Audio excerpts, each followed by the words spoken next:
Okay, and we are live. Okay. Virtual gavel calling our meeting to order. Do we have any public comments on items not on the agenda? We do not. Okay. So next on our agenda is approval of our meeting minutes from May 11th. Anybody have any comments about the meeting minutes? If not, somebody would like to make a motion to approve them. Motion to approve. Okay, Vivek, a second.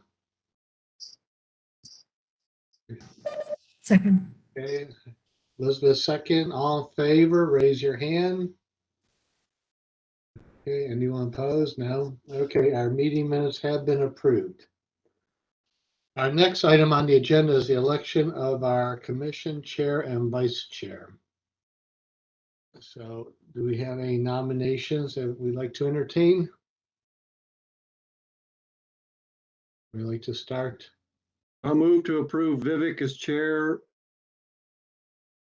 Okay. Is there any other? Okay, Vivek, before we vote, do you accept this responsibility? Yes, I am.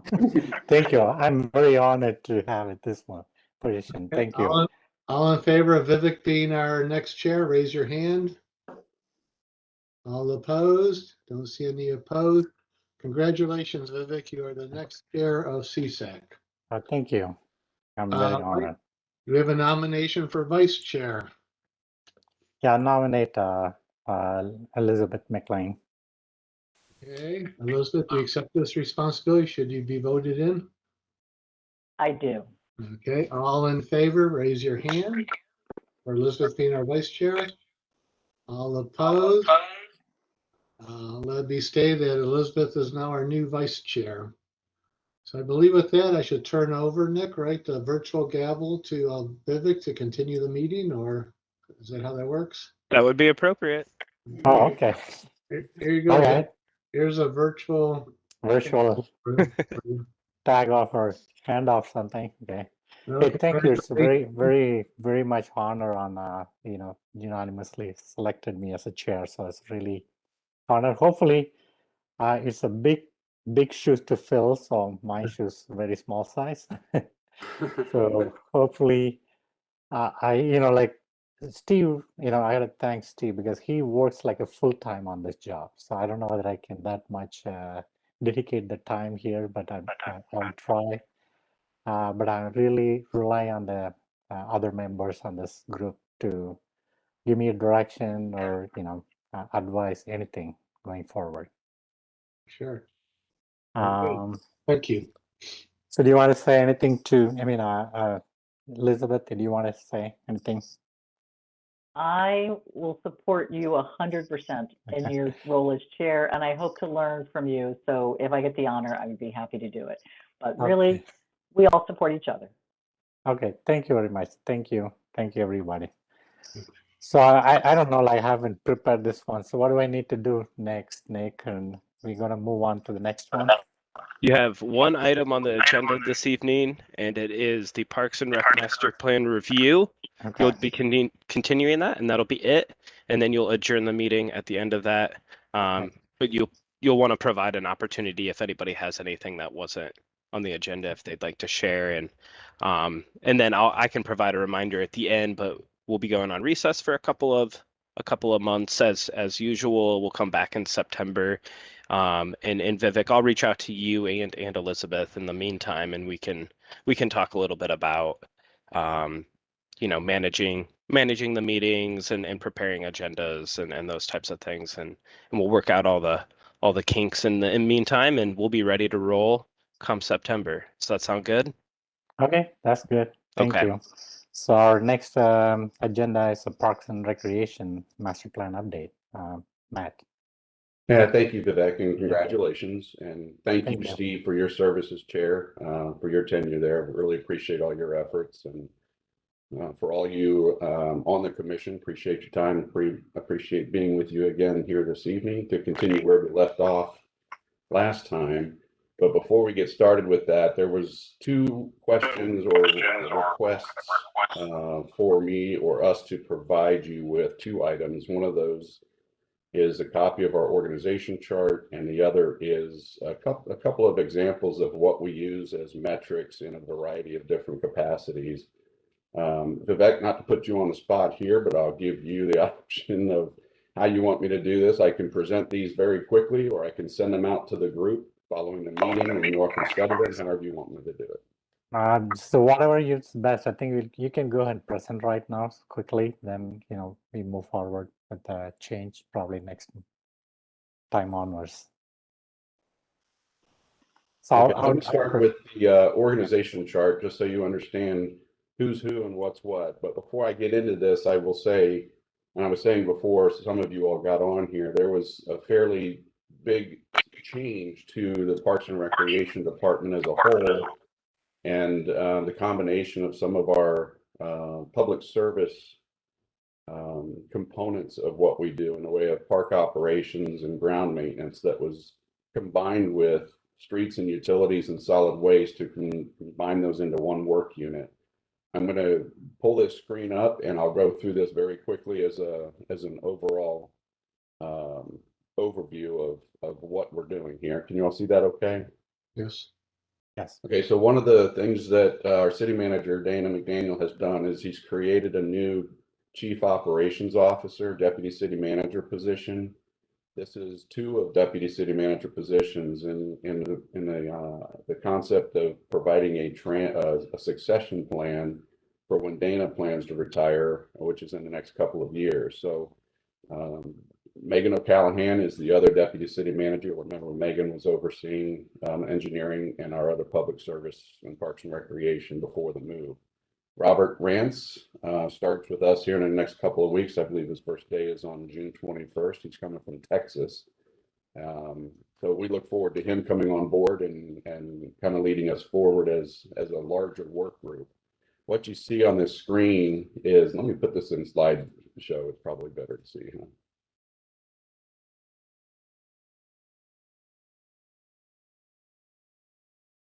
Did that transition? Yeah, it is good now. Thank you. Okay, so the area on the left here, the Parks and Recreation area, that is the department as it stands now. With me as the director, we have our park development, capital improvements, landscape architecture component to what we do, and all of our land development and park development and renovations. We have a recreation services division, our community events division, and our outreach and engagement and volunteer division. Many of you have contributed to that division over time. Thank you for your volunteer service. And then over here under public service, can you all see my cursor? I just want to make sure I'm on the right screen. Okay. So public service here, Jay Anderson oversees now parks and grounds. And then down here at the bottom, forestry and horticulture moved over with that. They used to be all under Parks and Recreation. Now they moved over to the service, public service division. It doesn't mean we don't work together. It doesn't mean we don't talk to each other, but we're combining like-minded and like-skilled people to do the relatively same type of work to help, with some of our efficiencies and so forth. So that's an overview of the department itself. And then just looking at our recreation services division, we do have a division director, Tracy G. Some of you may know her. And then we have 4 primary divisions or work units underneath that pretty much make up the entire operation. With we have a programming administrator, operations administrator overseeing primarily our aquatics division. And then we have our front desk reservations and marketing segment of that. And then our corporate and community wellness. So everything we do in a way of programming, the 1,000+ programs that we offer fall under one or more of these individuals to oversee them with their full-time staff. So this is just the full-time staff, and we have approximately 400 or 500 additional employees in rec services in the way of lifeguards and camp counselors and instructors and part-time staff to help us execute what it is that we're trying to achieve. Oops, I'm sorry, went too far. Community events, this is our full-time staff with Allison, many of you all know, as our director overseeing that division. Lori, events administrator, she oversees primarily all of our event permitting, all of our field rentals and shelter house rentals, all of our outdoor rental facilities and so forth. Trish Lackey, she oversees mostly our parades, and she also oversees the very important beverage sales at the Irish Festival. She has a very busy job for the Irish Festival. And Mary Jo, most of you probably know Mary Jo. She's been with us for quite a while. She retired earlier this year. We will miss her dearly. So we're reevaluating this position to see how we might be able to fill that in a more efficient capacity to get a little bit more work done and then spread things out a little bit to change. Anytime we have a vacancy, we go through that same exercise as we will with that position. And then Christine's division of outreach and engagement used to be just volunteer resources, but now it is a little bit more of a full-fledged outreach and engagement on a community-wide basis. And you can see here, she's got nature education, she's got volunteer service coordinator in the way of all of the programming, and then thousands of volunteers throughout the year that help support all of our services for volunteers. And then Christine does a lot of work with our partnerships, with whether that be private or public partnerships, with the connection of how we work together with other organizations. So with that, if you have any questions, I can certainly send this to you if you want to take a deeper look into it. Yeah, that's great. Thank you.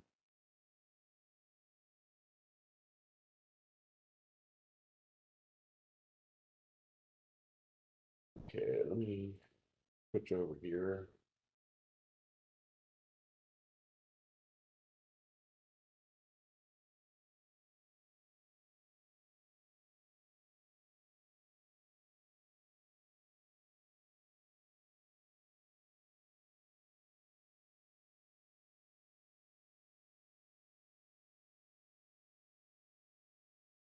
Bear with me, please.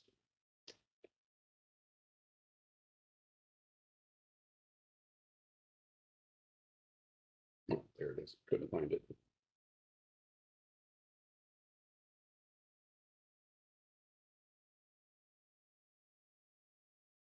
Seems to be.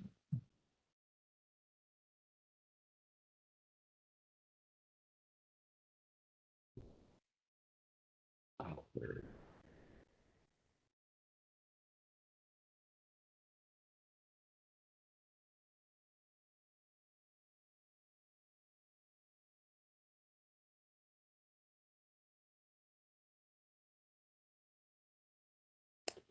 What I get for having too many windows open, I guess.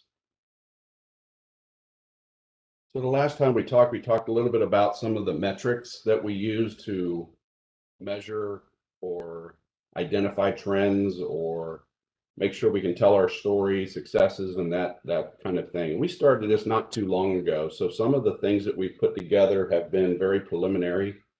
And we are taking a really deep dive on a citywide level to develop a whole lot more of these metrics. And I would envision that this is something that we will want to take a look at as what kinds of things do we need to know?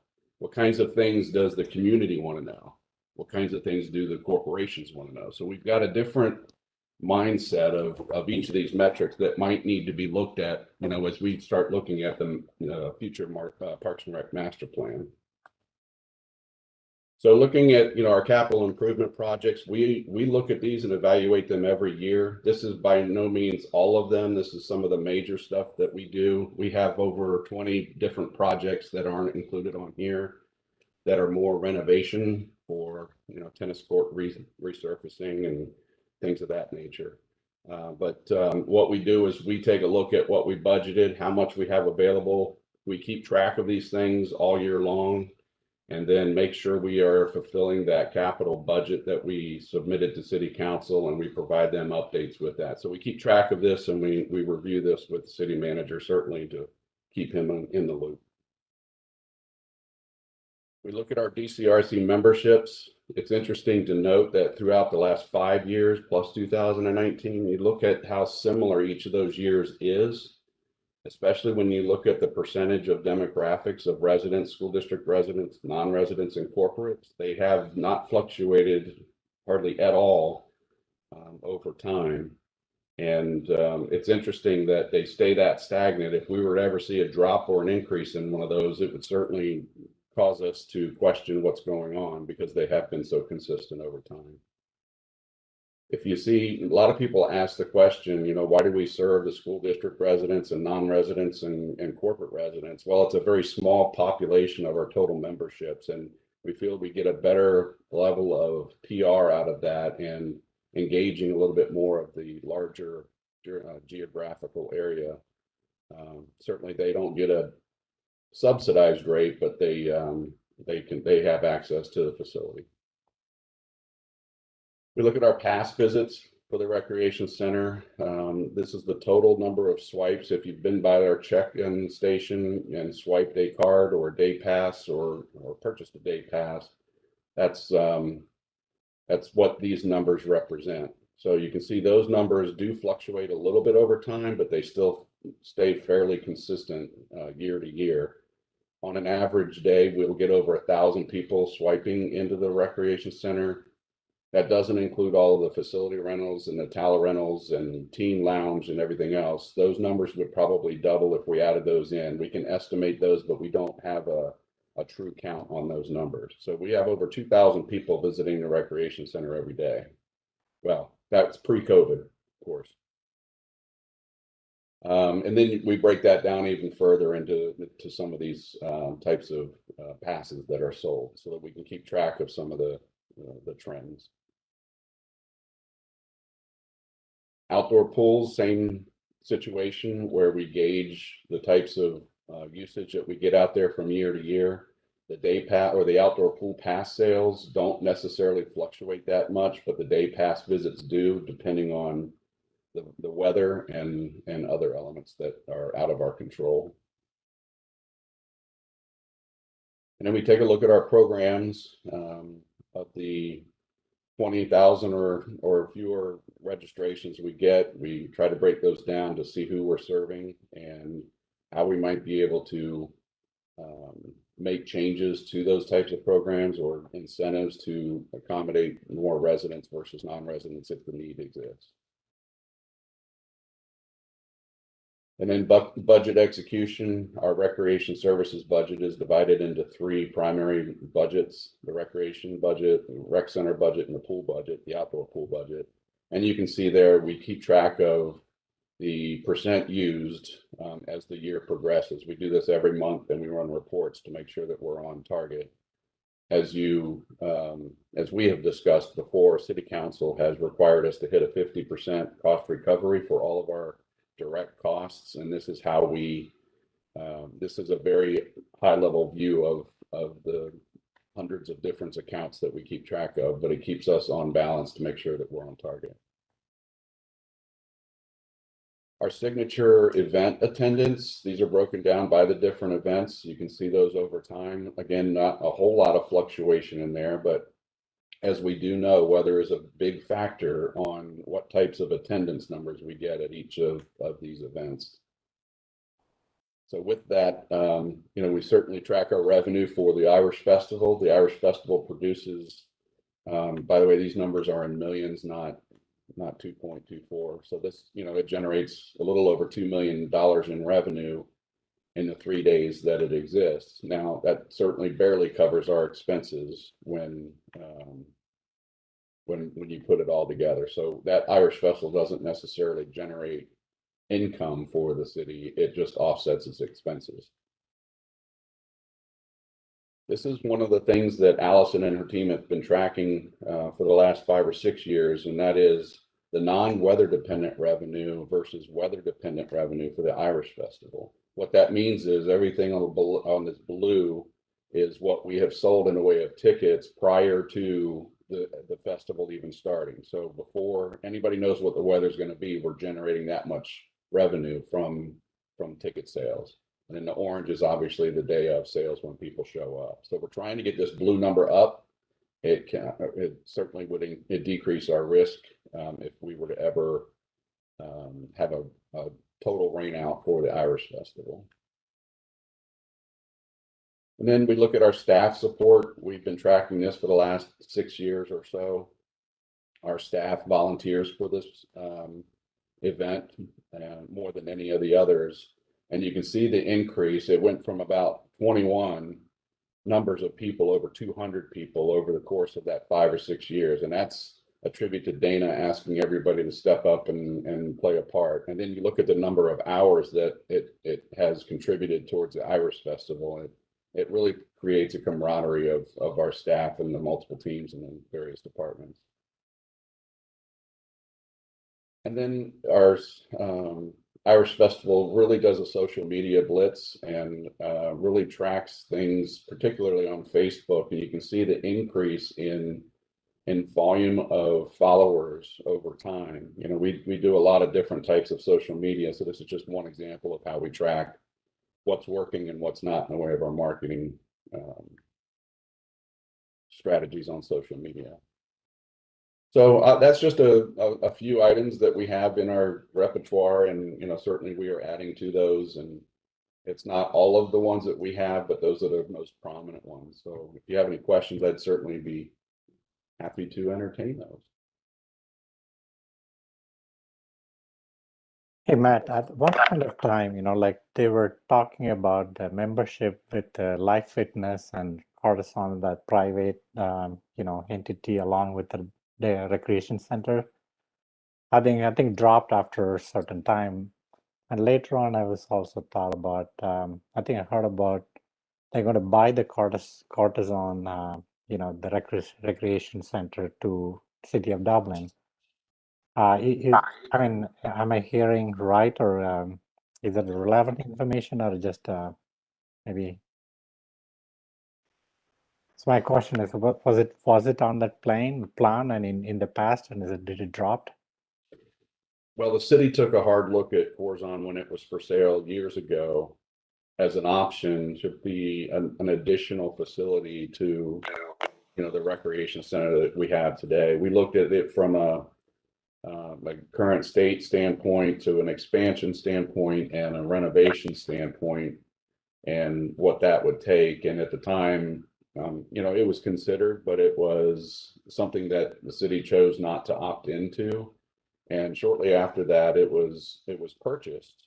And we've actually partnered with Corzon on a couple of different fronts. We've to what you're referencing, and I believe it's from the pilot program that we started a few years ago, where we were trying to find ways of decreasing our capacity issues at the recreation center, where, you know, we could expand services but not invest another $20 million in another structure that is going to cost us another $4 million to operate every year. So, and you lump all of those dollars into, you know, into perpetuity. It's a significant amount of money. So we were looking at ideas of how we might be able to partner with private facilities where a DCRC member may opt in to pay a $20 premium per month on their membership and have free access to those private facilities.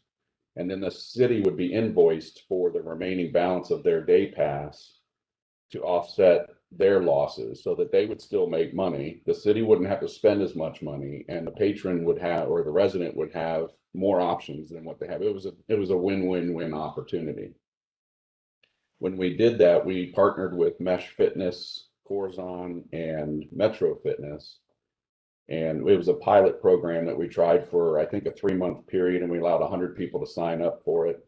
We eventually got 100 people to sign up for it, but as we measured the results of it, only a small percentage of people were actually using those private facilities. So it really wasn't achieving what we were trying to achieve. And that was spreading out, you know, some of the people that were in the rec center, maybe they would prefer to go another facility, but we wouldn't necessarily lose them as a member, or, you know, we would be able to increase our services as a result. So it doesn't mean that we won't revisit that idea. It was out of the box thinking at the time. We thought about expanding that to, you know, even something along the lines of residents, you can buy a resident card. That resident card would get you discounts at all the restaurants in Dublin or hotels in Dublin and keep people spending money in Dublin as an economic development package. And, you know, we started thinking about those types of things that we could provide in the way, you know, for residents, and, you know, they would be the benefactors of such a thing where, you know, so would the city from the tax base that would come in as a result. So we're always thinking of things like that. It's something that we can really take a deeper dive into with the Parks and Recreation Master Plan if you so desire. But that's what I think you were asking about, if I'm not mistaken. Yeah, yes, that's exactly. Thanks for the insight. Actually, I'm a long-term DCRC membership holder, so kind of more than 15 years, I guess, constantly. Okay, thank you. Thanks for. Hey, Matt, Yes. a couple of questions. And one is, and it's reaching back pretty far, but when you show that Facebook increase, that trend line kind of all of a sudden broke trend around 2013 and almost doubled. Was there any, do you recall if there's anything particular that occurred that caused that increase in the Facebook following then? I don't have it up in front of me. Was it an increase? Yeah, it went up like almost, it's just really dramatic improvement during that year. I just was wondering if there was some kind of special effort was put forth. But Gosh, in 2013, I don't know if I can remember back that far. I could ask the question. I think you'll recall a couple of years ago, we started using an app for the festival, and that app was, you know, thrown out on all the social media outlets, and we saw a fairly larger increase in the use of that app because of that, you know. But I'll have to ask Allison that question. I'm curious myself. I was just curious. And then the other thing, looking at that budget, and again, reaching back a few years, but that 2019 budget on that first slide, it was interesting. Like, I know the Dublin Art Council is very active, but so that year, no dollars of their budget reviews, like they had a $30,000 budget, but no dollars were actually expended. Is that happens? Not sure which slide you're talking about. Let me pull it. It was up. like that very first slide with you showed like the 2019 budgets from the various departments on this presentation you just did, and it like showed the Dublin Arts Council and it had like a budget of 30,000. Oh, okay. I have it up here now. That was our capital improvement projects. We had a project for the Dublin Arts Council to build a patio on the front of their building, and we had $35,000 budgeted in our capital budget for the design of that patio. And the amount that was encumbered at the time this was presented was zero. But by the end of the year, we had that money encumbered, which means now it is allocated to that 2019 budget. So we spent the money. It just wasn't showing on that slide at that time. It's a real-time slide. It's not a, you know, looking back or looking forward slide. So my apologies. Okay. For that confusion. No problem. Okay. Thanks.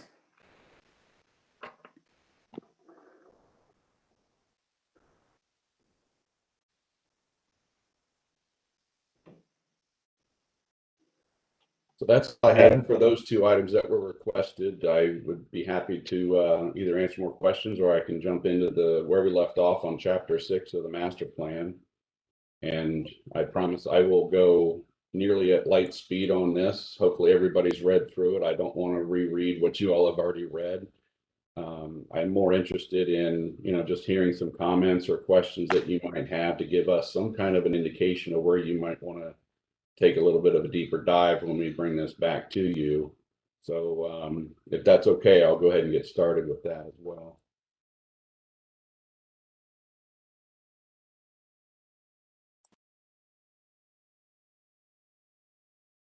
Okay, so we left off finishing up chapters 1 through 5, leaving us 6 through 12 to go through this evening. And I think we can accomplish this. We'll take a little bit of a quicker approach, as I mentioned. So chapter 6 is literally about land acquisition, and we just want to make sure that we're meeting the public's expectation for that acquisition. So we evaluate the merits. We talked about this some time ago, and everything we do when we talk about land acquisition. We present potential lands to city council and they determine whether they're interested or not. And we either move forward or we move on. So, as we're looking at what we might propose to city council, there are reasons why we're looking at potential land. It might provide us a natural resource. It might provide us a recreational amenity, or it just might be a preservation of land as a defense to development. So all of those things and more come into consideration. The second part of this is a little bit weird in that it talks about, maintaining positive relationships with other political entities. And when I say political entities, it's pretty much all of the municipalities surrounding the region. And, we do a really good job with that. All of the communities that surround Dublin, we are in almost constant communication. We bounce things off of each other. In fact, I had the city of Delaware that they wanted to tour the North Pool construction project a few weeks ago. And, I was placing wagers of whether we'd actually open it on time, so I won. So, and then the other part of this is talking about. Remember, this is when the master plan was written 10 years ago. So we estimated that in 10 years, all the existing recreational sports that parkland provides space for will be fully constructed, and I would argue that it is nearly that today. There's a few exceptions, so we need to make sure that we are measuring the demand and versus some of that land mass that we are going to be needing. Looking at a couple of different things for that. Certainly, we're looking at land acquisition options. We do have some ideas on the table, and city council's considering those, or will be at a future council meeting. And then we also want to make sure that we are looking at ideas of regional types of land acquisition, and in areas of the region that might be a little bit cheaper today and more expensive tomorrow, that might be able to provide us that outlet. So that's really what that chapter is about. Are there any questions, comments?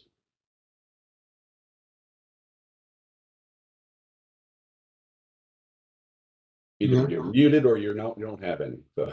I personally didn't have any. Matt, I'm just curious. You said you're almost completely meeting the goal of having everything covered. What isn't covered? Well, it's a matter of, have we used up all of our park land to develop each of those parks with the recreational amenities that we need to accommodate, let's say, in particular, youth sports. Darry Fields is one area that has not yet been fully developed. The master plan calls for the southwest corner of that park to be continued to develop into a few more fields and a restroom facility with additional parking. So, that's one of those things that staff is considering, and will probably bring that forward to city council for consideration to put into the capital budget, so that we are, trying to make sure that we have met this goal of constructing all of the parkland available, so that we don't have that capacity issue.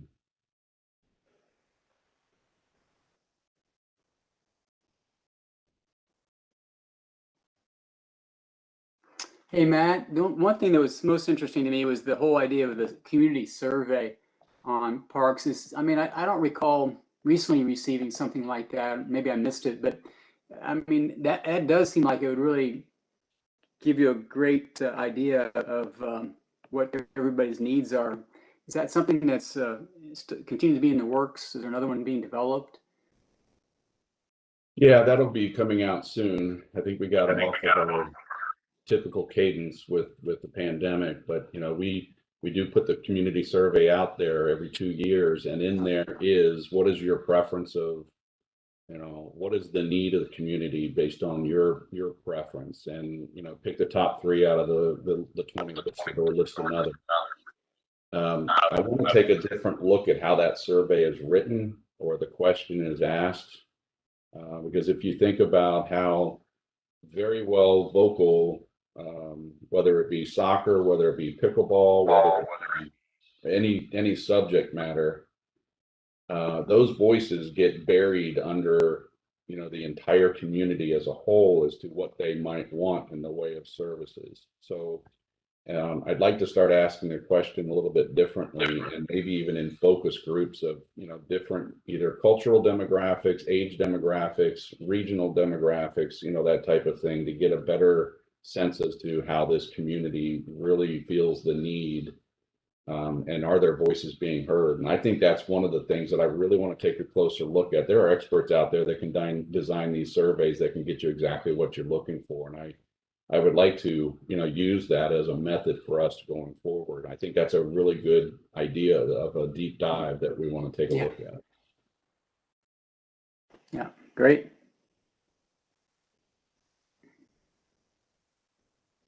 Okay, moving on to chapter 7. Chapter 7 was a very not a difficult, but a very lengthy 25 policy deliverables for this chapter. I am getting a reverb back from somebody's. Are you all hearing that too? Maybe somebody's not on mute. Oh, that's better. Whoever. Okay, that's better. Thank you. So the natural resource chapter is a work in progress. We have a draft of what this plan looks like, and it's been a very lengthy process, as I mentioned. So this is one that I think is going to carry us forward into the update. If nothing else, this plan needs to be looked at almost separately to make sure that we are achieving what that plan is intending. And so we have some work to do on this chapter for sure. I think this is a deeper dive. Hey, Matt. Yes. What I found interesting reading this chapter is on page 66, where they talk about these these SPCs, they're stream something, stream corridor protection zones. But it said like something on page 66, like, you can't dispose or treat of sewage unless they, where's that? Excuse me. Unless they already have like prior approval, these undeveloped parcels. I mean, I wouldn't think there's any undeveloped parcels where, they're disposing of sewage, are they, in Dublin? No, I think if I recall that conversation way back when, it was more or less for farmland. Oh, okay. And some of the fertilization practices they use, or if they have livestock or something on their property, we don't allow them to use certain practices. Okay, gotcha. Thanks. I can go into more detail if you'd like, but it's No. pleasant. Joking. Okay, chapter 8. Back on chapter 7, I'm sorry. Was that the one with talking about prairies in there? I think it was. Yeah. Do we actually have anything we deem as a prairie within Dublin?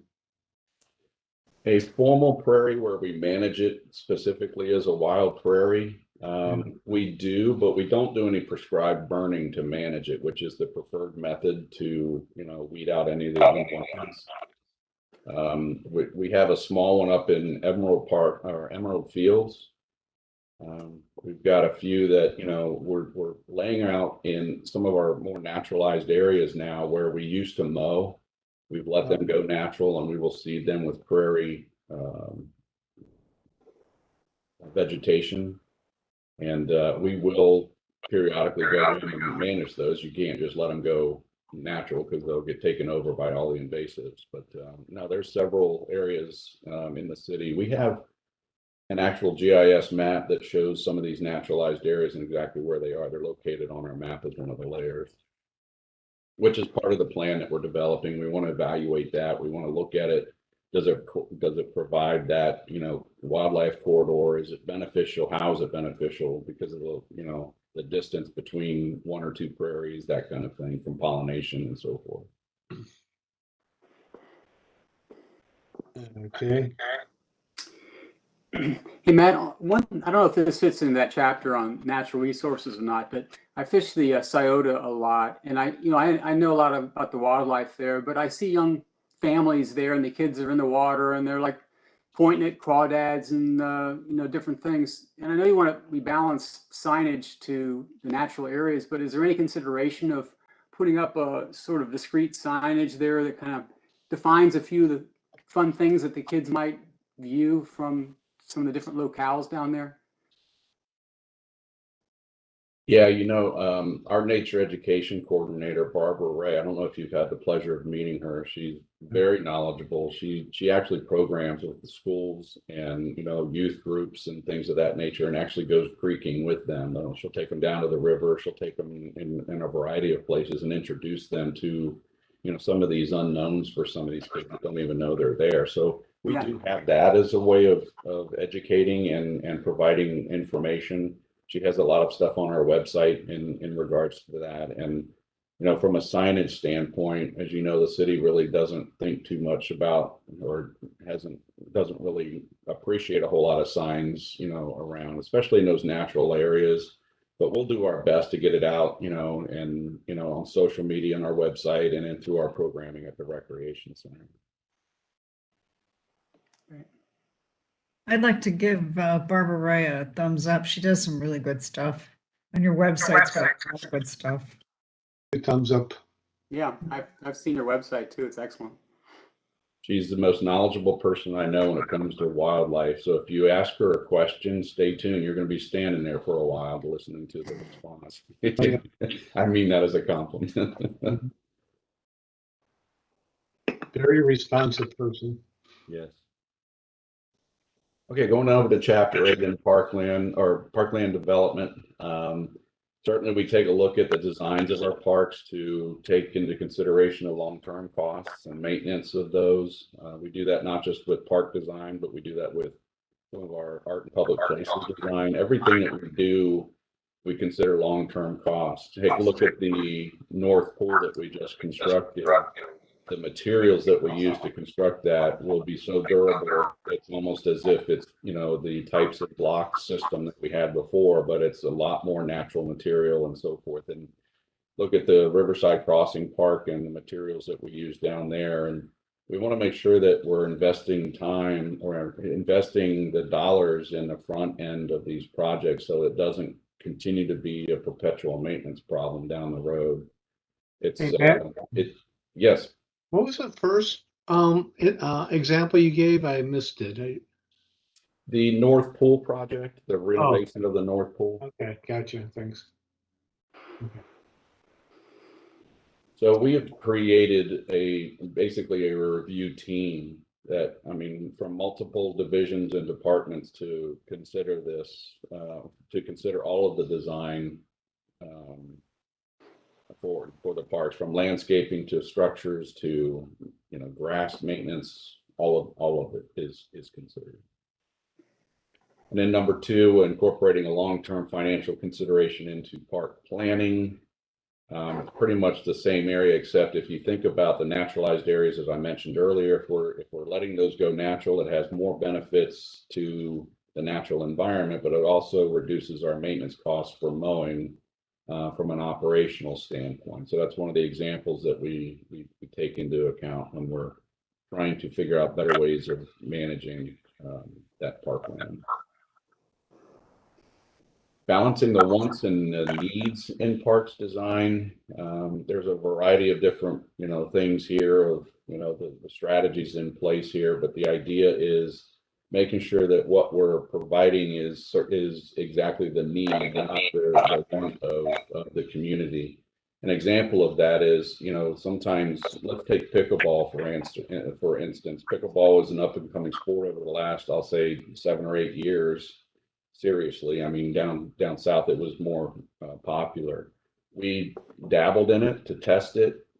We thought we don't want to go and invest in a structure that we think is a fad versus an actual trend, or i.e. want versus a need. And the community really rose up and they identified why this was a need, which is then we switched gears and put that up as a priority. So we really take a strong look at everything that we do to make sure that we're meeting the needs of the community and not just haphazardly putting things out there because somebody asked for them.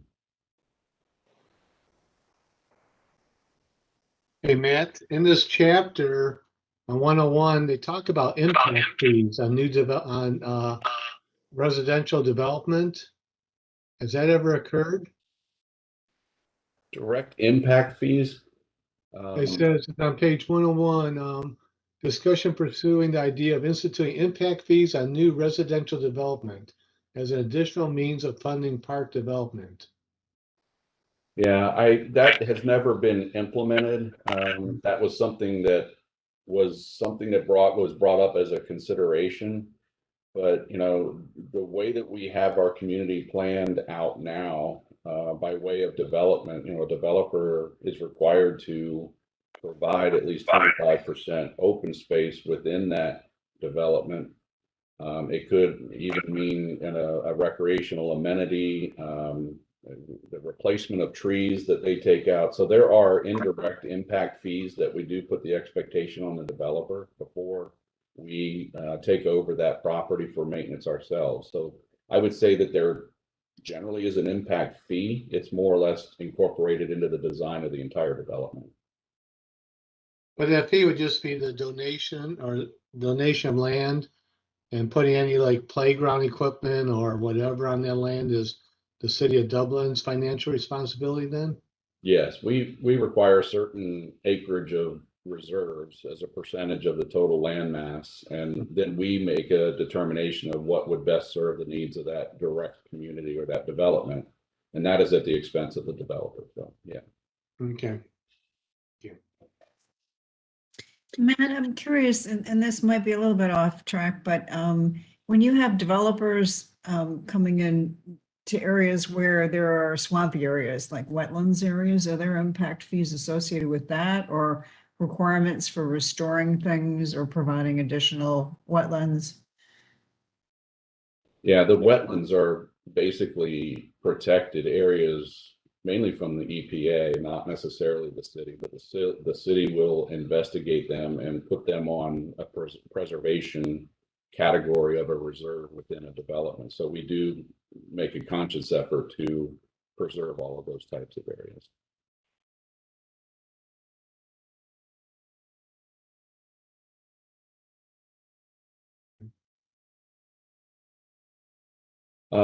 Number 4 is talking about the idea of partnerships and developing beneficial relationships with other entities around Central Ohio. And, it even talked about a regional roundtable discussion.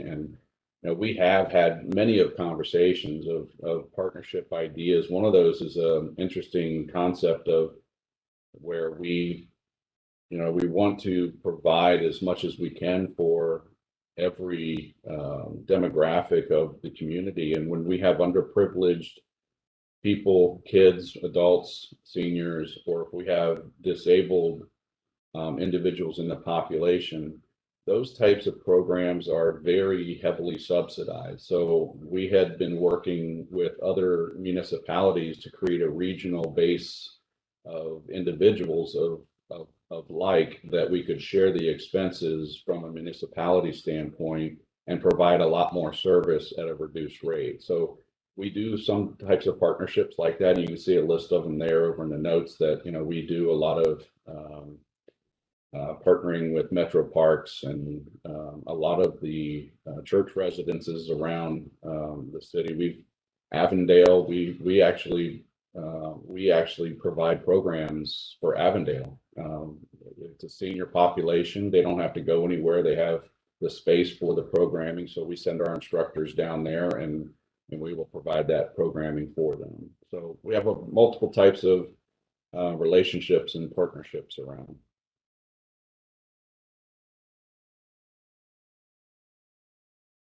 And then the balanced park design between recreation services and parks.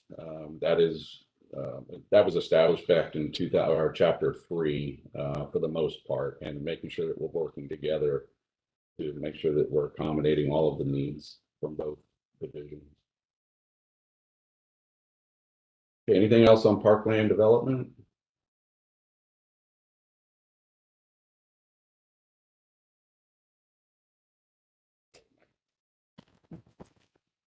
Screen slid over. Bikeways and pedestrian linkages. Nick, you could probably speak more of this than I can, but we went through an extensive process to close the gaps in our path system. A lot of work went into that. We've added, I think, 30 plus miles to the bike path system since this master plan was developed. So we've added a third of our bike path system to the existing system, and by way of not just closing gaps, but finding other avenues by which people can bike throughout the community. And then linking the system to those of other entities. MORPC has done some extensive studies on this and work on this, and we are working with them on the multi-use path planning process to make sure that when we have a path and it can connect with another system of another adjoining municipality, we'll certainly take that into consideration and move that forward.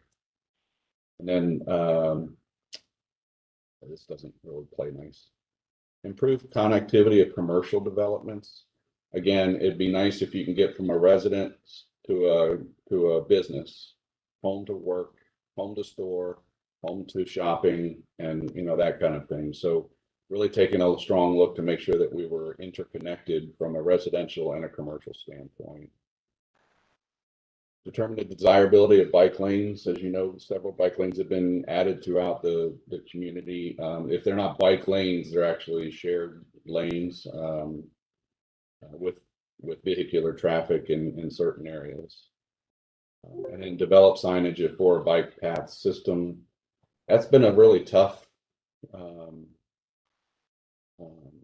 concept for us. And if you think about all of the places you would need signage, it really overwhelms the bike path system with so many signs and so much maintenance and so much unsightliness. We looked at other options of what track did you want it to take, and putting color schemes down on different areas of the path to show people which way to go, and different signage on the path itself. We did that as a pilot system, but we're still looking at that as a wayfinding option. Some of this technology that we have today is another avenue to be able to support that.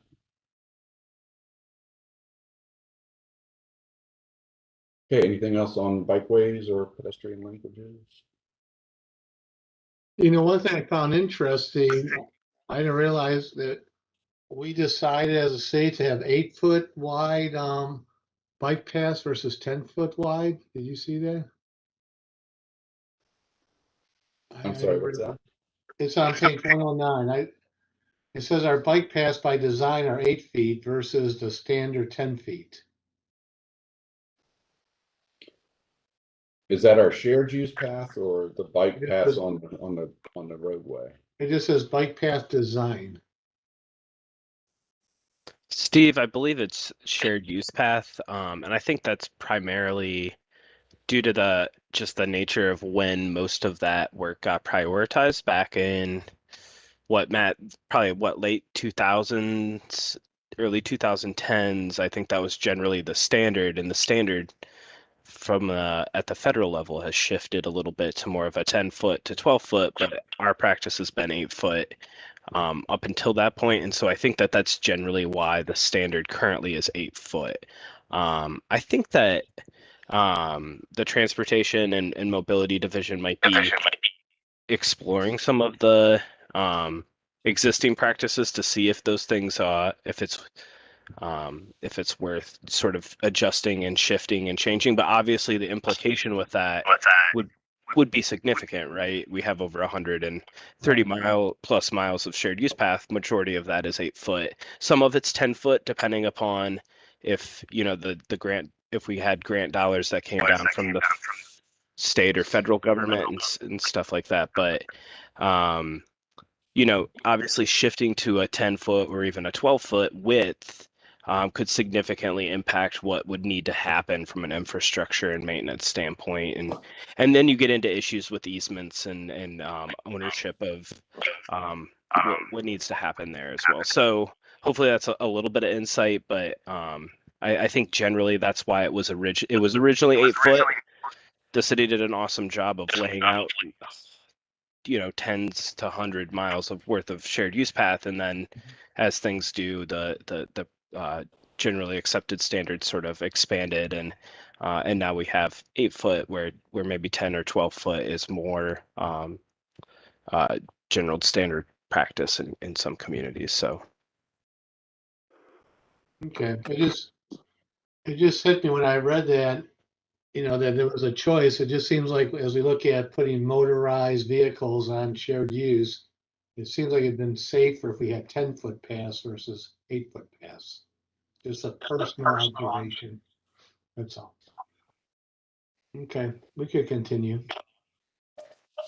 Hey, Nick, there's a note on here about you're waiting for survey results from the League of American Bicyclists. Is that still something you're waiting for, or is that something you've already received? could you ask the question again? Sorry. Yeah, there's a note on here that it says waiting on survey results from the League of American Bicyclists. Is that something you've actually received, or are you still waiting for that?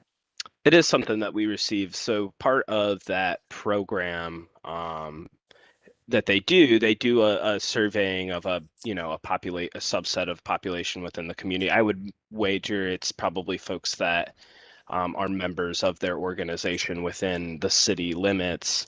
But they put out some survey questions about the community, asking about some of the things that they rate on, but also what would you like to see improved within the community and so forth. And so we actually have those. I could share that with the commission. I might have shared it with the commission a couple years back when I was presenting on some of the bicycle and mobility related topics. But what generally I'm trying to think back to what we heard from folks. I think the number one request was still more shared use path, which has been part of the challenge that we've had with the league in how they rate our community on their awards program, is they don't tend to give us credit for our shared use path system when it comes to our bicycle on-street infrastructure network. So we don't have a lot of on-road infrastructure because the community, you know, for whatever, you know, for whether it's because we build out an entire system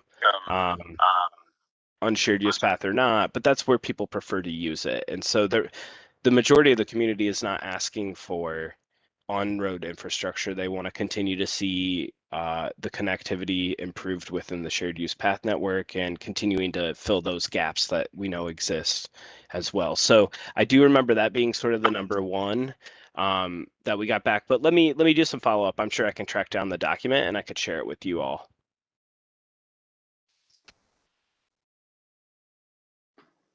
Okay. My compliments on these linkages. When we first moved here for many years, you had to walk the bike from Coventry Woods to Kaufman. And now with that bike path in there, that is fantastic. And the thing that, you know, you mentioned already was the signage challenges. You know, the only annoyance right now is and usually it's kids, but they don't realize that they need to kind of alert people who are walking dogs that they're riding their bicycles by them very quickly. And suddenly, you know, you're, you know, shocked and that kind of thing. You know, we try to swivel our heads and keep an ear open, but if there was any way to kind of educate some of the bikers that are younger to just, you know, get out a little heads up alert as they're passing bicyclists, that would be great. I just don't know how to do it in an easy way.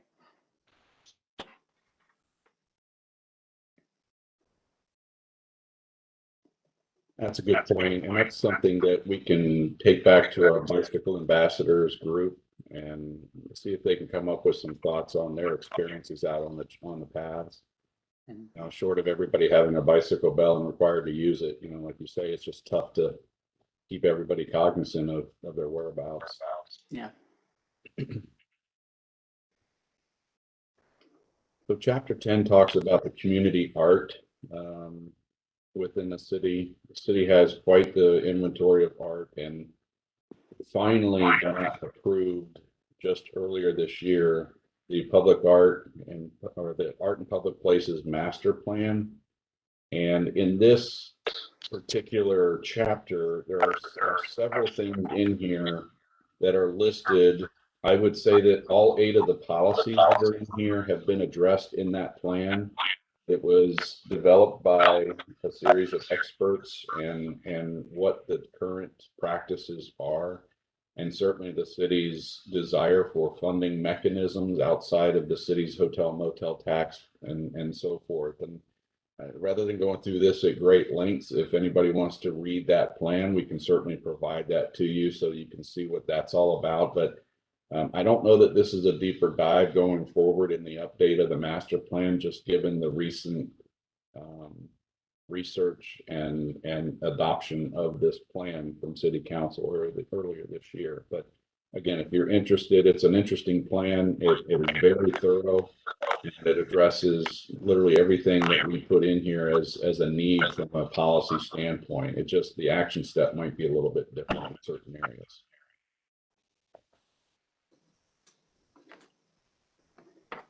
Hey, Matt. I'd actually like to see it, Matt. I'll send it out to the whole group. You know, this project, we really enjoyed it. It started last year here where the public artworks, and my wife and I have been to maybe 8 of the different locations across Dublin, had a lot of fun with those. And we have, I think, another 7 or 8 to go. I know they publicized it last year, but it seemed really, it's a lot of fun. Do you think they plan on continuing to publicize it this year? Last year, you know, they directed you to go and get the coloring book, the books and pencils and all that kind of stuff. It's a nice project. I think COVID kind of knocked people for a loop a little bit, but it'd be great to resurrect that again. Yeah, in fact, in talking with David and his staff, they've seen a huge increase in visitation to the art pieces, and just from their own observations. So, you know, COVID was one of those situations where people got out and did some things differently than they usually did. And it was a great opportunity for them to showcase some of their pieces that people had never seen before or noticed before. And I can only imagine that they have a whole marketing strategy in the plan itself. So, you know, I'll send that out to you can see some of their thoughts as, you know, going forward with that. Great. Yeah, it's a lot of fun.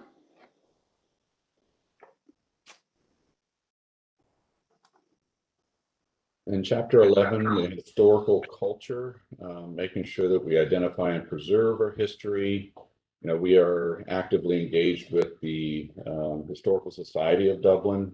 They are a very active group and involved with, you know, a majority of the things that we want to preserve and educate and you know, and just inform people about. And so providing, you know, the cultural assessments that we do, you know, we do have many of the buildings, structures in Dublin that have been assessed and identified as historical or cultural for preservation. And as they become available, the city will do what it can to purchase those and renovate them to original state as much as possible, and keep them in a preserved state. Certainly integrate the history into the design of public and private improvements. Wait till you see the new city hall. There's a lot of history that was incorporated into the interior of that building. Some of those permanent structures, some of those artistic structures, and they will be very well laid out to go through the eras of Dublin. I think it's very well done, and I think the community will be pleased with that from a historical standpoint. And then certainly with developers to preserve historically significant areas. And again, those can come in the way of preservation of reserves that are set aside in those developments, which we, you know, rely on our planning department and our Parks and Recreation department and others to work together to identify those. And then pursue funding from income tax base and non-income tax revenue sources. This is not something that was actually achieved by way of decision. It was more of some ideas of how we might be able to fund some of the strategies going forward. We had talked about the idea of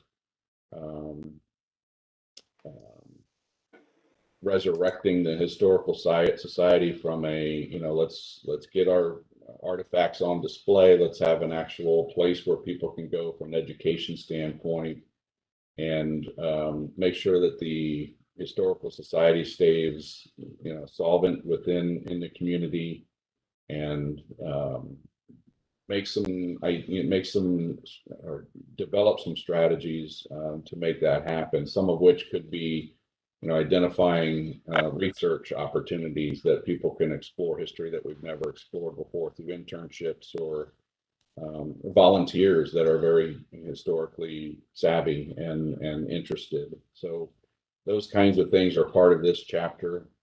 At one point, we had the what was known as the NIROP property. That was the old structure that's on the northwest corner of Kaufman Park near the recreation center. It was an old house that was up there. It was on the south side of the stream.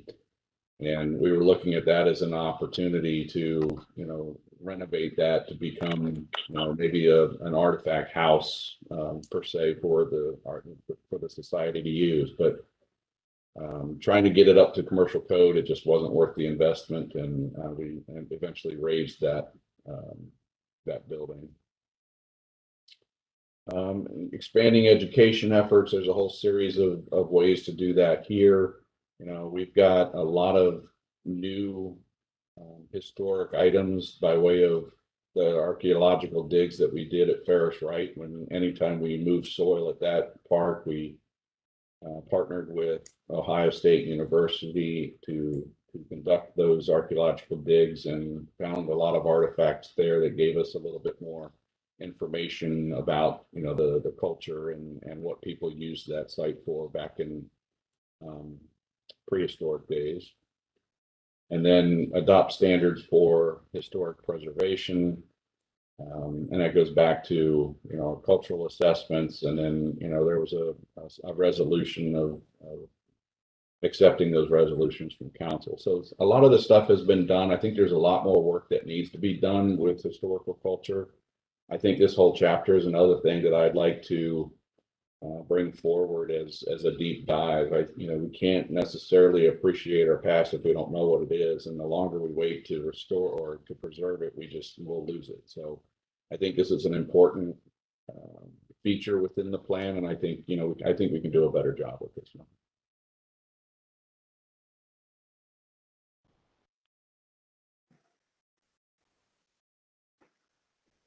Yeah, I would agree. There's so much history in this area. I did have one question for you, Matt, on that building that is like a log cabin that's on that corner there, not Indian Run parking lot near the post office. I think it's a really cool building, but I don't see any identification of what it actually is. Is there some historical background behind that cabin there? Yes and no. I don't know that I know the history of that cabin per se. I think, these were structures that were identified in the community, and, as we find them, we meticulously take them down, and then we rebuild them based on what we think they were, at the original structure. And, there's that one, and there's one at Red Tradeview if you've walked down there anytime within the recent past. And the Historical Society does provide tours for kids, and they do field trips and things. And we actually have a cabin now that we deconstructed from the home there on Riverside Drive that found a cabin inside the walls of its house as they were raising their house to rebuild it. But we paid to have that cabin inventoried and taken out meticulously and stored. We have it stored at the Conine barn up in Camden Lakes right now, and we just secured a grant from the state to rebuild that for $400,000. So now we're just trying to figure out what the right location to rebuild that. Now that cabin, I want to rebuild that from at least a quasi-commercial standpoint where people can actually enter into the cabin and we can actually provide tours and give the background and the history and, and such. So that's a long-winded answer to your question about one cabin, but again, this is one of the things that I think, this is where research comes in. I don't think we have the information on those cabins. We just found them. So, the location of where they were found, how they were situated, that kind of thing are very telling to a lot of people that know what they're looking for. Yeah, that's helpful. And, I mean, I know there's sensitivity to signage, but from a wow factor, as kids unload from the cars there at that parking lot, just even something simple that says, authentic log cabins circa 1850 Dublin, something that would people could point to and say, wow, that would be kind of cool to live back then. Yeah. Something simple. Yeah, that's a good point. It goes back to the whole simple educational opportunity, right? Yeah, right. Answer the curiosity when you can. Yeah. Matt, one of the neat things about the Chicago forest preserves is that a lot of them have like an education center built right into them that gives information about the wildlife in the area and the history of the area and that sort of thing. That's a really neat option to be able to include in maybe some of our parks, just like the one that Jim brought up. So yeah, that's a great idea. If you haven't had the opportunity, we've provided programs and docents out at the Ferris Wright farmhouse to give a glimpse of some of the life of what the prehistoric life to the farm life that the Ferris and Holder families endured back in the the 1800s, and the changes in how architecture went from log cabins to a framed house. It's the first framed house in Dublin. Well, it's arguable, but it's the only one we know of that's the first. So there's just a plethora of information out there that we are now providing some of that. I'll just say structured programming from an historic background. So look for more of that.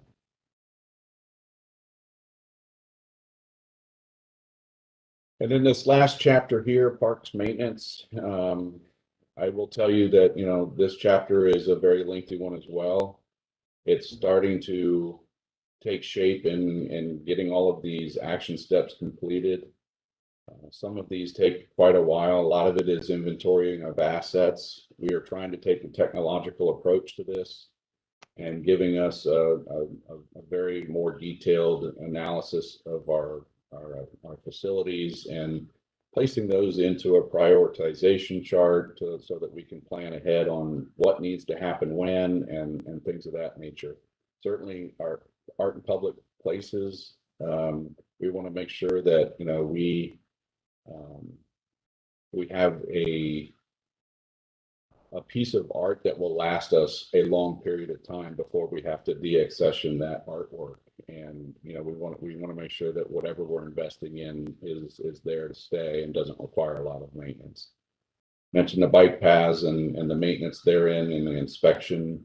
Interestingly, we now are starting to use I think it's either infrared or laser technology that we can drive over our bike paths and roadways, and it can identify and track all of the defects in those paths. And you take it back and you download all of where you've been, and it draws a map and it shows you exactly what needs to be done and the depth of that repair and so forth. So our director of asset management, Bob Taylor, is working on that. It's a really neat piece of technology that could certainly help us in a whole host of areas. Encroachment on private property is always a continuing issue, but we now have mapping abilities that we periodically inspect to make sure we don't have people encroaching on the parklands and extending their landscaping into vegetation areas that belong to the city and so forth. The quality athletic fields, we have some of the best turf managers in the business, and you know, they're battling all of these crazy rains we're getting in the spring and fall, and you know, you only have 2 growing seasons to protect these fields and get them back up to par. And if you can't rotate these fields on a regeneration schedule, it's a very tough business to be in. So, you know, we're always looking at ways to improve that. Our self-sustaining ponds, so we can use minimal chemical usage. That is back in our natural resource management. We've been looking at a lot of different new technologies out there to use for this as well. And then grounds maintenance.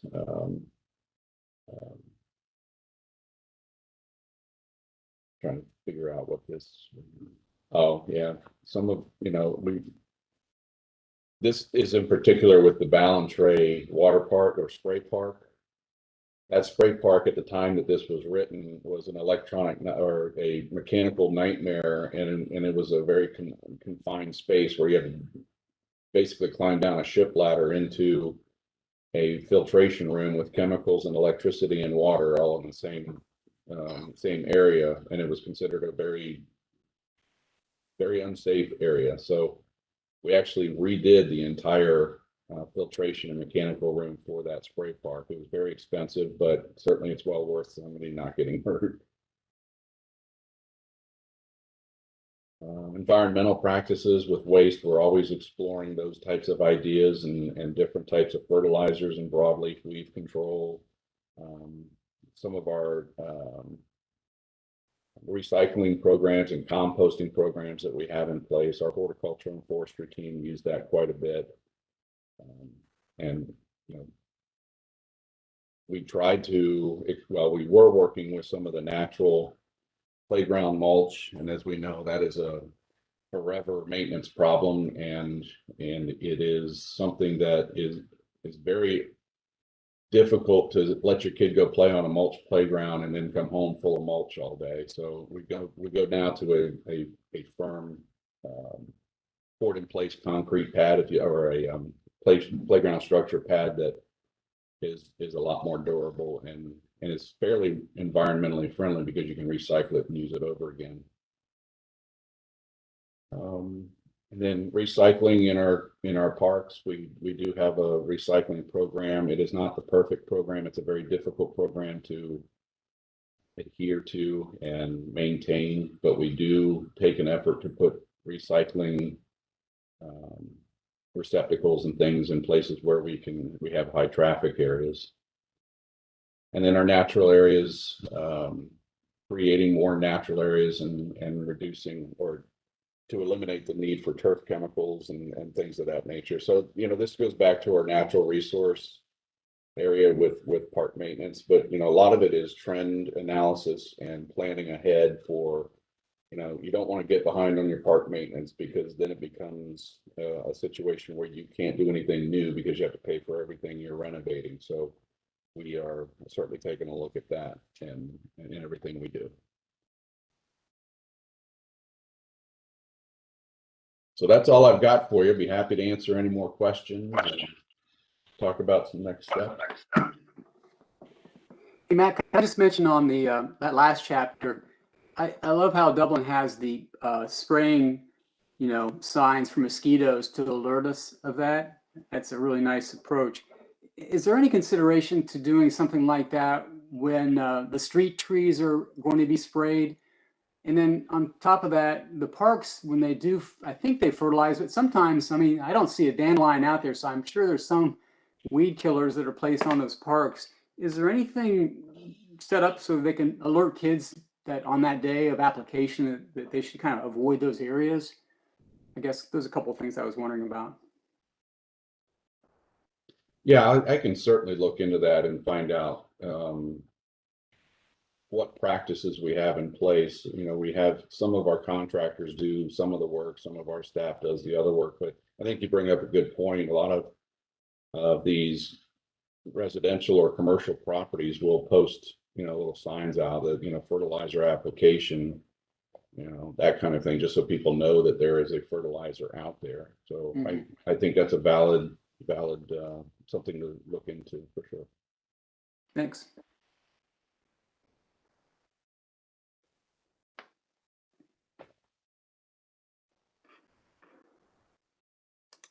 Hey, Matt, on that, I meant to ask you on that when you're talking about the roundtable and partnering with different folks around Ohio, you know, the Ohio, and this may be a Barbara Ray area, but the Ohio Wildlife Center I was involved with that with a little bit, and they have a really underutilized calendar.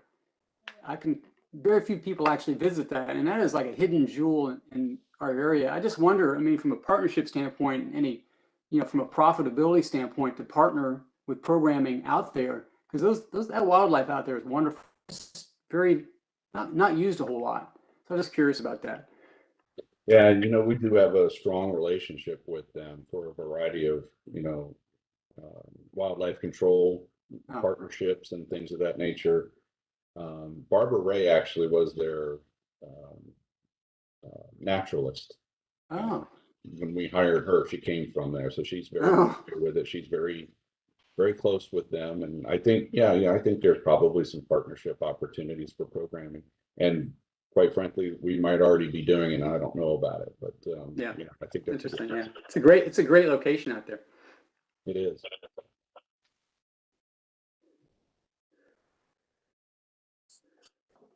Great. Thank you, Matt. Is there any other questions? Anybody? Great. Thanks for your time. And we will talk about maybe the next steps on, maybe I'll discuss with the Nick and get back to you on this one, what we have to do. Yeah, I think just as a recommendation for consideration by the commission is, we'll take a look at our minutes from these meetings and provide you with a report of areas where we might want to take a look at a deeper dive into some of this stuff as part of the update to the plan. Maybe that's new focus groups, maybe that's reaching back out to the community with surveys and things of that nature. And then there's other areas that I haven't touched on that I look at as trends in the Parks and Recreation profession across the country, and some of the things that we as a community probably need to consider going forward.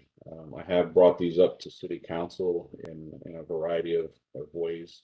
So I'd be happy to share those with this commission. I know you've got a couple months off. I think Nick and I can scour through these minutes and put together a report for you and some suggestions and ideas and brainstorming to get the conversation started, if you like.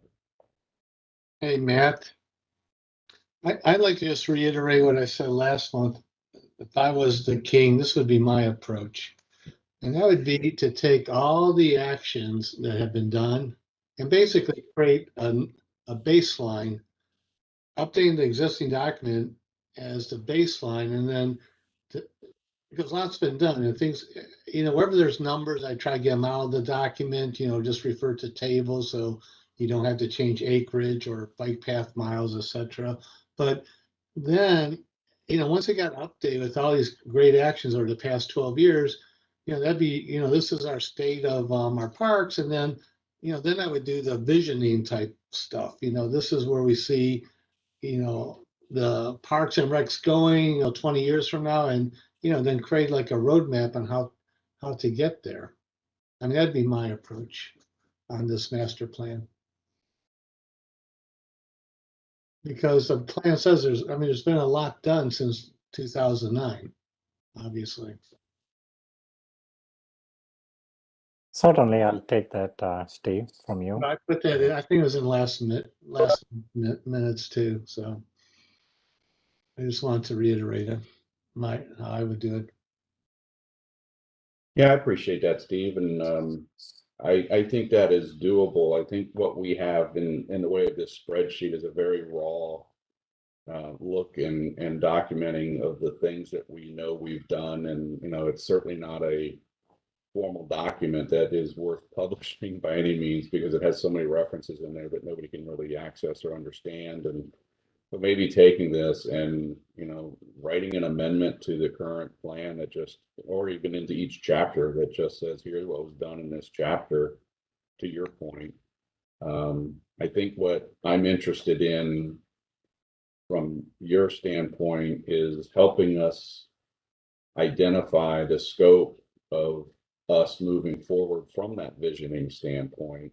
When I say a deeper dive, I'm looking at things that, wow, this one kind of raises my eyebrow a little bit, that I don't know that our current state meets our needs of the community today from what this chapter represents. And I'd like to take a look at this and how do we explore this further looking forward. That's really what I was suggesting. And to your point, I agree with you that this document should be formally updated from a, here's what we've done approach. And we can do that for sure. But I guess I wouldn't even I would just embed these actions right into the body of the master plan. So it wouldn't be master plan 2009, be master plan 2021. Or, baseline, I would just incorporate the changes. So you don't have to refer back and forth. And then, whatever's still open, you could evaluate if it still be open. But then, like I said, I think you're saying the same thing. What are the trends? Where should, the plan, what is the plan to take us for the next, I don't know, 10 years, 5 years, 20 years? I guess I was looking at this document, trying to get it just more up to date. Yeah, I totally understand. I think that's a valid approach. I mean, really what we would be doing is documenting the history of how we've evolved with the plan, and then adding a chapter to it of looking forward, right? And what are those items looking forward? Okay. Thank you. Thank you. Thank you. So can we move on to the next items? Any other items of interest? Do we need to go by one? Steve? I don't have anything. D, okay, nobody. Okay, our next meeting is on September 14th. I think this is going to be in person, correct? Maybe first time. I don't have any definitive commitment to that, but I would, if I had to guess, I would imagine so.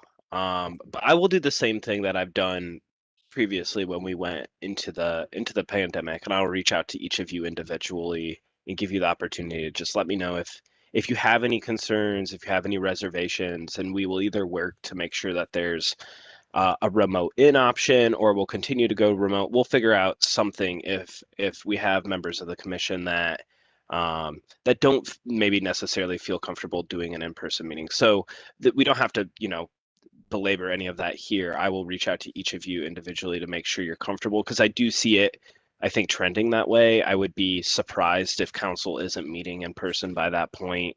And certainly I think the expectation would be that boards and commissions and committees are probably moving that direction as well. So with 2 months of a break, I would guess that that's going to be the case, but I have not gotten anything definitive that says, Nick, you are to meet in person at this time. And so, but yeah, I think that I would have that expectation that we would be doing that at that point. So I'll reach out to you each individually. You can just give me any of your thoughts. If it's as simple as, Nick, I desperately want to be in person, you could just say in person's great for me, and we'll be good to go. But I'll work with anyone that does have concerns, and we'll be as accommodating of that as possible.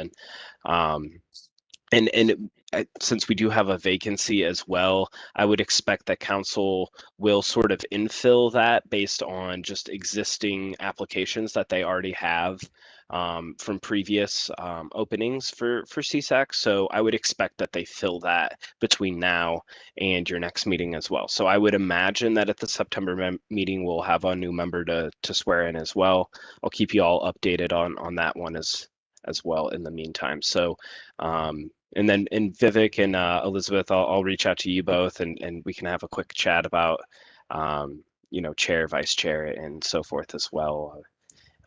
you've both had an opportunity to see folks do it, and you'll step in and do a great job. And it's low pressure.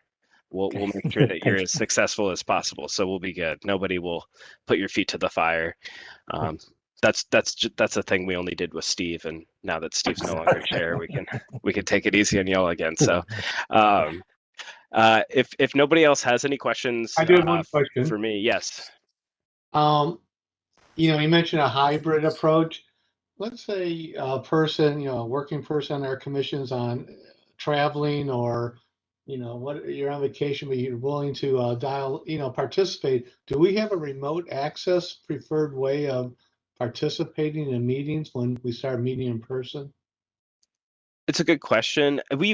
We'll make it work. Just reach out to me as soon as you know and you have an idea that, Nick, I'm not going to be around. I'd love to still participate. I'd love to be there, but I'm not. And I mean, I don't have an expectation. I don't think anyone else on this commission has an expectation that you need to cancel plans of that magnitude just because you have a commission meeting. It's okay if you miss one here or there, but I'll do everything I can to accommodate that. At minimum, we'll make it work with a call in, so you might not have visibility, but you'll be able to. We'll set up a way for you to be able to sort of hear the discussion and contribute anything if you want to. But I think Nick, this is Tom. I think in the past, the way that it had worked was when that occurred, if you were out of town on business or whatever, you could call in and you could participate in discussion, and that you just couldn't vote because you had to be in person to vote. But that's for the attorney. That's the way it was, but I don't know. Things have certainly changed a touch since then. So I don't know, but it brings up a good point, Steve, that maybe it's time to relook at that. But that's a city council and the city attorney question. Yeah, Tom.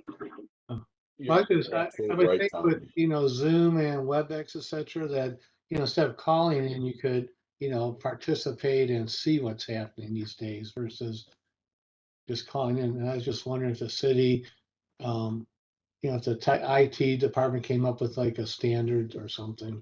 Well, the state actually put the mandates on, or they've lifted the restrictions of virtual or phone meetings because of the pandemic. So it's up to the state to relieve those requirements, and then it would be up to us to follow suit. So I think it's up to the state at this point. Yeah, and that's some good insight. So I will follow up with our legal as well to understand exactly what participation would look like from a non-in-person attendee. But yeah, what I was going to get at is I think it's twofold.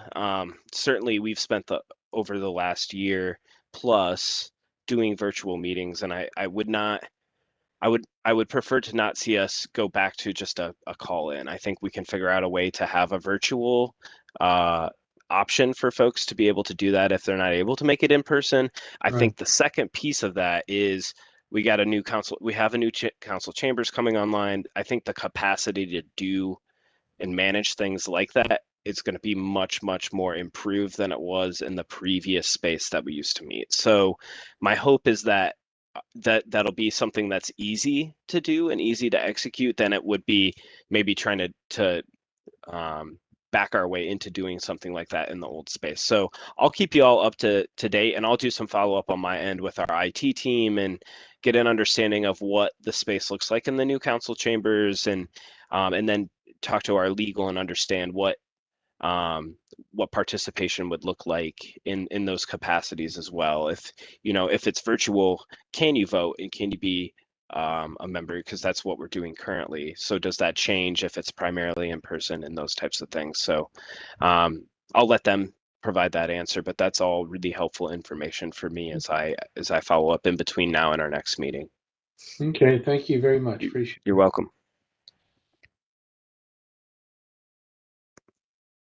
Thank you. Yeah, if you don't have anything, so have a good summer. We will meet on September 14th. Okay, great. Thank you. Thank you. Thank you all. Yeah. Take care. Bye-bye.